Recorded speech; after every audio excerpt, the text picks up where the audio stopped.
Y es que no tienen idea, mis amigos, del aroma que se percibe en estos caminos. ¿Ah? Ese olorcito a pino que te refresca los pulmones. Qué belleza es ir disfrutando de estos momentos, hombre. ¿Ah?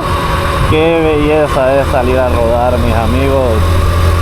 Y aquí vamos por los caminos del departamento de Intibucá, mis amigos. ¿Ah?